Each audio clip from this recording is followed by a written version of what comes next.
नमस्कार दर्शकों, आप देख रहे हैं रेंजर टीवी इंडिया। ना धर्म ना जात, केवल सच के साथ। दर्शकों, आपको हमारा चैनल पसंद आता है तो सब्सक्राइब करें, लाइक करें, शेयर करें, कमेंट जरूर करें, जिससे कि हमारा चैनल आगे बढ़ सके और हम अपने देश और देशवासियों की सेवा कर सकें। भारत का नया जो संविधान भवन बन रहा है, उसका नाम किस महापुरुष के नाम से होना चाहिए, ये जानने की कोशिश की हमने देश के समाजसेवियों से। आइए जानते हैं क्या कहना है देश के समाजसेवियों का इस विषय पर।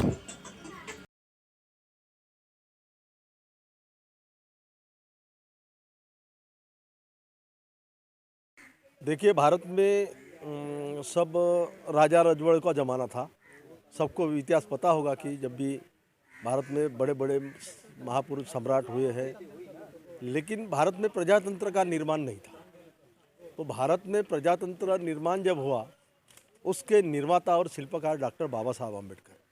तो बाबा साहब ने जब भारत में प्रजातंत्र की नींव रखी, तब बाबा साहब को भी लोगों ने सवाल किए थे कि बोले ये प्रजातंत्र, ये लोकशाही अपने भारत में कहाँ से लाई। किसी ने कहा कि लंदन से लाया, किसी ने कहा अमेरिका से लाया होगा। तो बाबा साहब ने 25 नवंबर 1949 को भाषण दिया। उन्होंने कहा कि ये जो डेमोक्रेसी है, जो लोकशाही है, ये भारत में मैंने लंदन अमेरिका से नहीं लाया। मैंने मेरे गुरु भगवान बुद्ध के जो भिक्षु संघ थे, उसमें लोकशाही थी, उसमें संसद चलती थी, उसमें वो जो सारा जो था वो तरीका संघ शासन प्रणाली का तरीका था। इसलिए मैंने मेरे गुरु भगवान बुद्ध से ली है। ऐसा बाबा साहब ने 25 नवंबर 1949 को संविधान सभा में भाषण दिया है। इसलिए अगर भारत में जो कोई भी संसद भवन का अगर नया से निर्माण करता है और उसका कोई नाम रखना चाहता है, तो मुझे लगता कि बाबा साहब आम्बेडकर का नाम रखना यही न्यायोचित है। सबसे पहले तो मैं प्रोफेसर विनोद बागड़े फ्रॉम नागपुर। मैं जो हूँ डायरेक्टर हूँ doctor Baba Saheb Ambedkar school of mission officer. और दूसरी बात जो भारतीय संविधान प्रचार प्रसार समिति का काम करता है। आपने जो सवाल किया, सबसे पहले क्या बाबा साहब ने जो संविधान लिखा है वो भारत की जो सबसे बड़ी लोकशाही डेमोक्रेसी की बात करते हैं, वो संसद में अगर नाम से अगर चलती है, मैं नाम का ये नहीं हुआ, आपने जो सवाल किया, अगर नाम डॉक्टर बाबा साहब अम्बेडकर का दे दी जाएगा और वहाँ पे अगर विषमतावादी विचारधारा चलेगी, तो क्या वो जो डॉक्टर बाबा साहब अम्बेडकर संविधान उस विस्टा जो नाम दिया जाएगा, क्या वो सार्थक रहेगा? नहीं।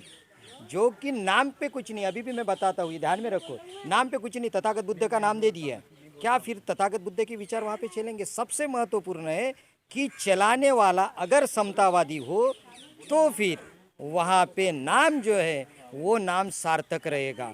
अदरवाइज डॉक्टर बाबा साहब अम्बेडकर यूनिवर्सिटी है, मऊ में है, आपने आगरा में, क्या फिर उधर डॉक्टर बाबा साहब अम्बेडकर के सही विचार चलते हैं? नहीं। सबसे महत्वपूर्ण ये है कि भारतीय संविधान का जो भी चलाने वाला है, डॉक्टर बाबा साहब अम्बेडकर क्या कहते हैं कि मैंने आपके विचार रखे, अगर वो विचार समानता के साथ चलते हैं, वो जो भारत के जितने भी छोटे छोटे कस्बे हैं वहाँ तक वो विचारधारा, विचारों का डिसेंट्रलाइजेशन होता है, तो वो हो गया संसद। नहीं तो ऐसे हजार संसद बनेंगे और वहाँ पे अगर विषमतावादी विचारधारा रहेगी तो नाम में कुछ रखा नहीं है। लेकिन जिन्होंने काम किया है तो सबको पता है कि संविधान बाबा साहब ने लिखा है, तो मेरे ख्याल से जो होना चाहिए डॉक्टर बाबा साहब अम्बेडकर संविधान का नाम होना चाहिए, बस उतना ही। Thank you. सबको नमस्कार। मैं दुलाचंद्र दास हूँ, वेस्ट बंगाल से आया हूँ। मेरा डिस्ट्रिक्ट है पूर्व में मिदनापुर। तो आपने जो पूछा है कि जो नया संसद भवन बन रहा है, वो संसद भवन किन के नाम से होना चाहिए, तो अगर इंडिया का बात करूँ, बाबा साहब के बिना इंडिया का कल्पना हम लोग कर ही नहीं सकते। जब जहाँ तक ये पार्लियामेंट का भवन का सवाल है, पार्लियामेंट तभी होता है जहाँ पार्लियामेंट वो है जो लोकतंत्र का एक मंदिर है। तो लोकतंत्र जिसने बनाया, उसका जो संविधान, जो इसका जो संविधान जिसने बनाया, उनके नाम से होना चाहिए। अगर किसी का राजा का पैलेस हो तो उनका नाम पे पैलेस आता है, अकबर पैलेस है, औरंगजेब पैलेस है। तो संविधान जिसने रचा है, वो संविधान का जहाँ मंदिर है, वो संविधान जो जनक है, जो संविधान का जो पिता है, उनके नाम से रखना, तो वही तो होना चाहिए। जो संविधान रचना किया, उनके नाम से पार्लियामेंट भवन होना चाहिए, बाकी दूसरे किसी के नाम पे नहीं है। मैं शुभंकर बर्मन कलकत्ता से हूँ, बौद्ध महामहिला संघ के तरफ से। मैं सोचता हूँ हमारा जो पार्लियामेंट है, उनका कोई महापुरुष से के साथ संबंध नहीं हो चाहिए। लेकिन कोई महापुरुष के साथ होना चाहिए तो सिर्फ एक बाबा साहेब अम्बेडकर के साथ ही उनका नाम जोड़ा चाहिए, यही मेरा भावना है। मैं सुरेश प्रताप सिंह बौद्ध। संसद नया बनना है वो हमारे परम पूज्य बाबा साहब डॉक्टर भीमराव अंबेडकर के नाम से होना चाहिए। ये समाज के दबे कुचले लोगों के महादाता थे, इन्हीं के नाम होना चाहिए, वरना किसी दूसरे के नाम नहीं होना चाहिए। मैं और मेरा नाम जगदीश आनंद और मैं महंत हूँ, हरिद्वार का ट्रस्टी हूँ, केवलानंद आश्रम कमला नगर का महंत हूँ। बाबा साहब ने भारतीय संविधान दिया है और भारतीय संविधान में डेमोक्रेसी है। हम डेमोक्रेसी से ही गवर्नमेंट का चयन करते हैं। हमारे भारत देश के लोगों ने डेमोक्रेसी से जो चयन किया है उसके आधार पर काम चल रहा है, संसद भवन भी बन रहा है, देश में अन्य कार्य भी हो रहे हैं। हम चाहते हैं कि जैसा कि हमारे साथियों ने बोला, काम डेमोक्रेसी से ही होना चाहिए। जिसका जनमत है उसी आधार पर नाम रखा जाना चाहिए। बाबा साहब के इस देश में 125 करोड़ में शायद 100 करोड़ फॉलोअर्स हैं, तो जो बाबा साहब की मांग रखते हैं तो निश्चित तौर पर बाबा साहब के नाम पर संसद भवन का नाम रखा जाना चाहिए और बाबा साहब के ही लोकतंत्र को जन जन तक पहुंचाना चाहिए। जय भीम, थैंक यू। साहेब अम्बेडकर जी का गला में दे दिया माला, उनका विचारों में लगा दिया ताला। मेरा देश का कुछ महान चलाना चाहता है मनु संविधान, पैर का नीचे दबा के रखना चाहता है मानव का ईमान। अरे भारत का सब इंसान रखो अपना देश का मान, साथ में लेकर चल बाबा साहब भीमराव जी का संविधान। बोध को थोड़ा अपना मन से साथ ले ले, सिर उठा के समाज को दिखा दे मैं भी एक महान। तब उसका बाद और एक लाइन जोड़ लीजिए, मशीन हटाओ, बैलेट ले आओ और सब छोड़ो, बाबा साहब का संविधान साथ लेके चलो। मैं एक बौद्ध भिक्खु हूँ।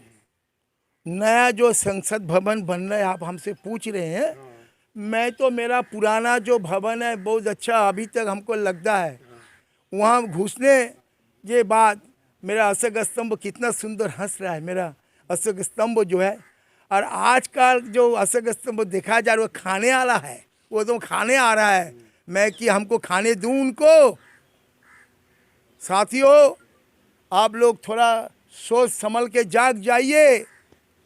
मेरा जो अशोक स्तंभ सा बाबा साहब ने जो संविधान में लिखा हुआ था वो अशोक स्तंभ हमको चाहिए। और जो पुराना संसद भवन था वो पत्थर से बना हुआ है, वही हमको चाहिए।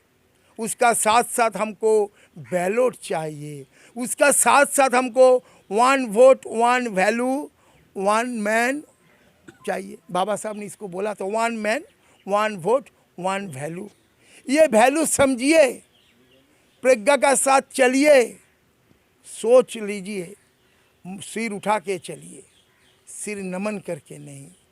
ये मेरा बात है। जागो जगाओ चलते रहो, चलते रहो। जीना है, आने वाला पीढ़ी को जगाना है। ये बात मैं फिर बोल रहा हूँ। आप लोगों को साथ मेरा ये विनती है, मशीन हटाओ, बैलेट ले आओ, देश बचाओ, बुद्धमय भारत बनाओ, असकर देश ले आओ, बाबा साहब को फैलाओ। सिर उठा करके पंचशील लेके तिरंगा लेके चलो। तिरंगा का ऊपर जो गेरुआ धारी है उसका अंदर जो चक्र है धम्म चक्र, धम्म चक्र को सोच के संभाल के संविधान को लेके चलो। बात यही समाप्त करता हूँ। दर्शकों, आपको हमारा चैनल पसंद आता है तो लाइक करें, शेयर करें, कमेंट करें, सब्सक्राइब करें, जिससे कि हमारा चैनल आगे बढ़ सके और हम देश की सेवा कर सकें। इसी के साथ नमस्कार।